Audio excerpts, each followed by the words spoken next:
में बताते चले कि आज PM Modi India mobile Congress event की शुरुआत करेंगे। 3 दिवसीय इवेंट दिल्ली के प्रगति मैदान में हो रहा है।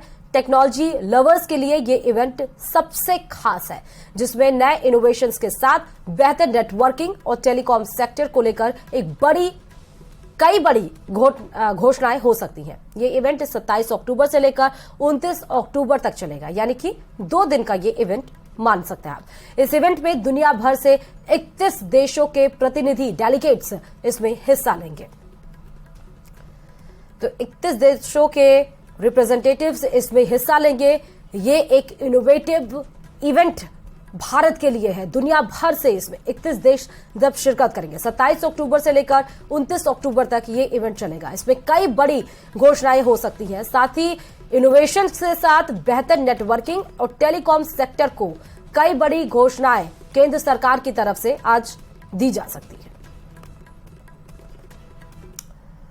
तो वहीं वैभव गहलोत यानी अशोक गहलोत के बेटे भी ईडी की आंच से बच नहीं पाए। ईडी के सामने आज उन्हें फिलहाल पेश होना था, लेकिन वैभव गहलोत ईडी के सामने पेश नहीं होंगे। वैभव गहलोत आज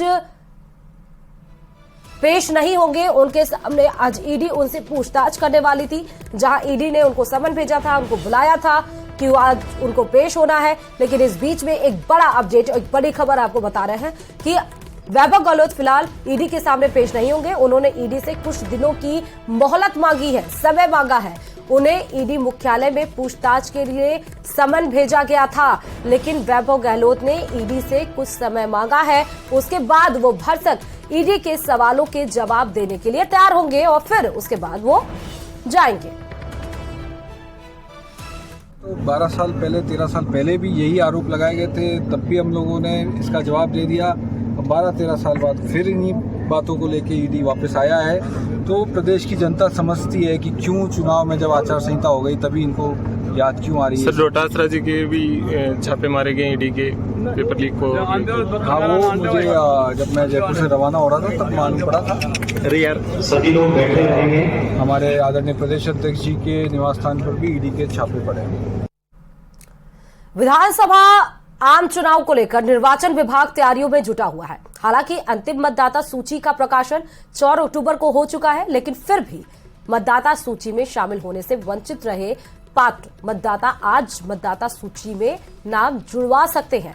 निर्वाचन विभाग की ओर से 7 नवंबर को अंतिम मतदाता सूची जारी की जाएगी, जिसमें मुख्य निर्वाचन अधिकारी प्रवीण गुप्ता ने बताया कि मतदाता सूची में नाम जुड़वाने के लिए प्रदेश भर में जबरदस्त उत्साह देखने को मिल रहा है। नाम जुड़ाने के लिए अब तक 5 लाख से ज्यादा लोगों ने हेल्पलाइन ऐप डाउनलोड किया है। विधानसभा चुनाव में 100% मतदान सुनिश्चित करने के लिए प्रदेश भर में मतदाता जागरूकता अभियान के तहत विभिन्न कार्यक्रमों का आयोजन भी किया जा रहा है। ये अंतिम दौर है। हमने आह्वान किया, हमने एक कैंपेन कर रखा है कि वोटर हेल्पलाइन ऐप को आप डाउनलोड करें। जिस तरह से हमने सी विजिल का किया था शुरू में 9 तारीख से, कि सी विजिल अब चूँकि चालू हो गया है, अपनी शिकायत आप दर्ज कर सकते हैं। तो सबसे पहले सी विजिल के लिए 5 से ज़्यादा लाख लोगों ने अपना डाउनलोड किया। ये मैं कहते हुए मुझे खुशी है कि आमजन सी विजिल से जुड़ा है। इसी तरह अब हम कह रहे हैं कि अपना नाम वोटर लिस्ट में आखिरी बार देख लें। 4 अक्टूबर को हमने वोटर लिस्ट फाइनल की थी और उसको आप देखकर अपना VHA के माध्यम से, जो वोटर हेल्पलाइन ऐप है, उसमें जाकर अपना 4 तरह से आप अपना नाम चेक कर सकते हैं।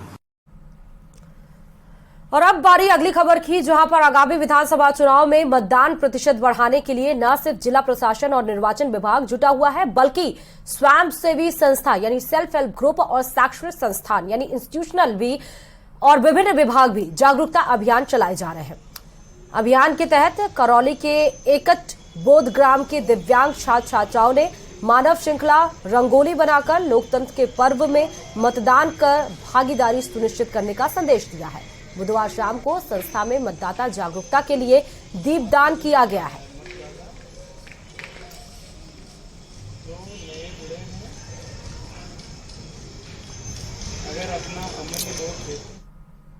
और इस बीच खबर है टोंक से, जहां पर बदमाशों के हौसले बुलंद होते जा रहे हैं। यहां एक व्यापारी पर जानलेवा हमला कर करीब 2 लाख रुपए लूटने की कोशिश की गई। गनीमत ये रही कि व्यापारी मौके से भागने में कामयाब हो गया। इससे लूट होने से बच गया और पूरी वारदात सीसीटीवी कैमरे में कैद हो गई। पीड़ित व्यापारी ने कोतवाली थाने में एफआईआर दर्ज कराई है, लेकिन घटना के करीब 15 घंटे बीत जाने के बाद भी पुलिस के हाथ खाली है। यहां पहले भी व्यापारियों के साथ इस तरह की घटनाएं हो चुकी हैं। पूरे मामले में पुलिस पर कई बड़े सवाल खड़े हो रहे हैं।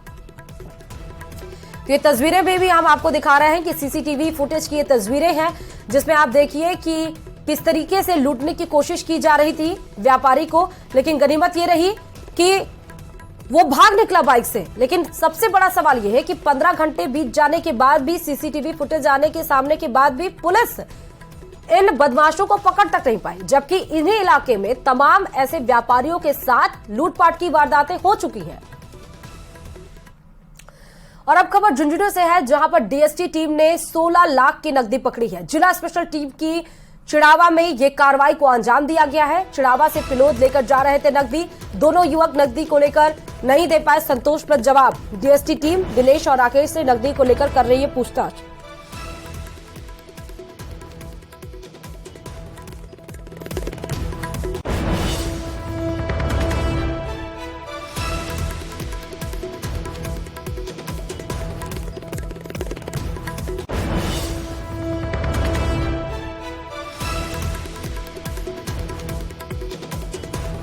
तो झुंझुनू के चिड़ावा से ये बड़ी खबर आपको बता रहे हैं, जहां इस जिला स्पेशल टीम की एक बड़ी खबर और एक बड़ी कार्रवाई को अंजाम दिया गया है। शख्स को गिरफ्तार भी कर लिया गया है और दोनों युवकों के द्वारा नकदी कहां से आई है, इतने रकम कहां से वो लेकर आ रहे थे, कहां को जा रहे थे, इन सब पर जब सवाल पूछे गए तो उस पर संतोषप्रद जवाब नहीं दिया गया। भरसक अब पुलिस अपने तरीके से कार्रवाई को अंजाम देगी। और अब बात कोटा से बड़ी खबर की, जहां पर कोचिंग नगरी में लगातार जानलेवा डेंगू का कहर बनता जा रहा है। 2 दिन में डेंगू संदिग्ध 2 महिलाओं की मौत हो चुकी है, जिसमें चिकित्सा विभाग ने दोनों के मौतों की फिलहाल पुष्टि अभी नहीं की है। 24 घंटे में डेंगू के 15 मरीज भी सामने आए हैं।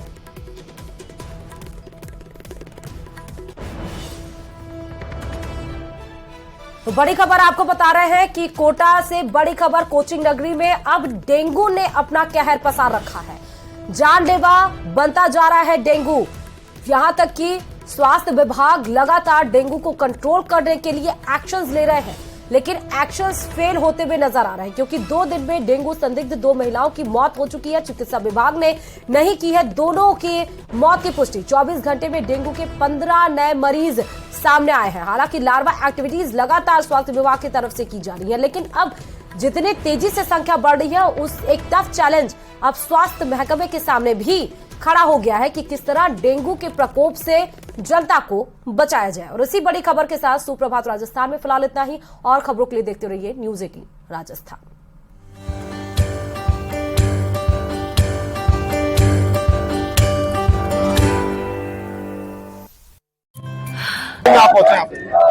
हमेशा कोई घर में एक छोटा मोटा कार्यक्रम भी होता है, पक्ष और विपक्ष, और ये स्वस्थ लोकतंत्र की परिपाटी होती है। पक्ष भी होता है तो विपक्ष भी होता है। तो कुछ लोगों को विरोध किया है, लेकिन वो हमारे कोई भाई है, वो भी इसी मिशन में जुड़ेंगे। और भारतीय जनता पार्टी का आंकड़ा पिछली बार निर्दलीय से 49,000 और कांग्रेस से 72,000 था। इस बार हम कांग्रेस को 1 लाख मतों से पछाड़ेंगे।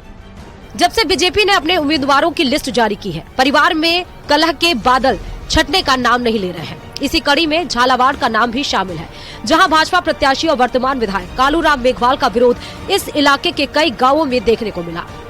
हरनी-खेरना गांव के नजदीक लोगों ने नारेबाजी कर उनका विरोध किया। लोगों का आरोप है कि विधायक कालूराम मेघवाल ने क्षेत्र की समस्याओं की अनदेखी की है। चुनाव से पहले राजनीतिक दलों में गहमा गहमी का दौर जारी है। दावे वादों के बीच रूठने का और मनाने का सिलसिला भी भारी है, लेकिन इन सब के बीच 3 दिसंबर को साफ होगा कौन सबसे बड़ा खिलाड़ी है। Bureau report, news 18 Rajasthan.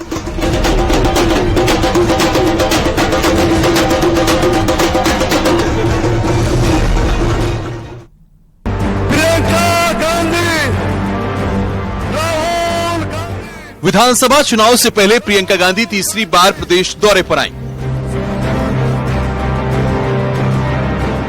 मतदाताओं को जागरूक करने की कोशिश की। झुंझुनू में जनसभा को संबोधित करते हुए प्रदेश की जनता से एक ऐसी सरकार चुनने की अपील की जो उनकी जरूरतों को समझे, उनका सम्मान करे। और आप जागरूक बनेंगे कि किस तरह की सरकार आप चाहते हैं, किस तरह के नेता चुनना चाहते हैं। क्या आप ऐसे नेता चाहते हैं जो सिर्फ अपना ही भविष्य देखते रहे, अपनी सत्ता में रहने का काम करते रहे और आपके बारे में सोचे ही नहीं? चुनाव आए तो धर्म की बातें शुरू। झुंझुनू में प्रियंका गांधी का जागरूकता अभियान।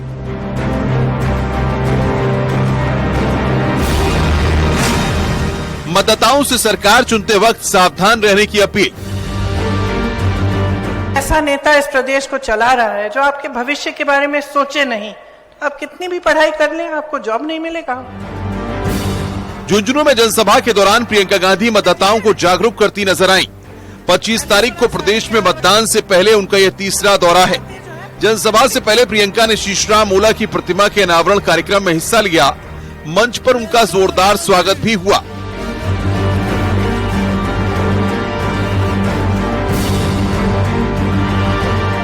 इस मौके पर प्रियंका गांधी के अलावा सीएम गहलोत और सचिन पायलट एक मंच पर नजर आए। प्रियंका गांधी ने अपने भाषण में कई बार मतदाताओं को अलर्ट रहने का इशारा किया।